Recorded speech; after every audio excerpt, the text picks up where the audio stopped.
একজন মেয়ের রূপবতী কিংবা গুণবতী হওয়ার থেকেও বেশি জরুরি হচ্ছে ভাগ্যবতী হওয়া। যখন একটি মেয়ে দেখতে খুব সুন্দর হয় কিংবা গুণে একেবারেই সব দিক থেকে পারদর্শী হয়, তখন স্বাভাবিকভাবেই মেয়ের পরিবার কিংবা মেয়েটি ভেবে নেয় যে রূপে গুণে মাশাআল্লাহ, এর জীবনে আর কি অসুবিধা, নিশ্চয়ই ভালো ঘর জুটবে, ভালো বর জুটবে। মোট কথা, যে মেয়ে দেখতে সুন্দর কিংবা গুণবতী তার জীবনে আর দুঃখ আসবে না অ্যাটলিস্ট। কিন্তু না, অনেক হাজারো রূপবতী মেয়ে রয়েছে কিংবা গুণবতী মেয়ে রয়েছে যারা তাদের কাঙ্ক্ষিত স্বপ্নের সেই ঘরটি খুঁজে পায়নি।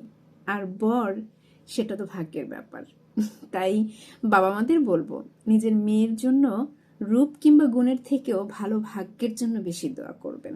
একই সাথে মেয়েরা যারা রয়েছেন তাদেরকেও বলবো, নিজেকে আল্লাহর কাছে সঁপে দিন যে আল্লাহ, ভালো ভাগ্য দিয়ে পৃথিবীতে বাঁচিয়ে রেখো, নয়তো কষ্টের কোনো শেষ নেই।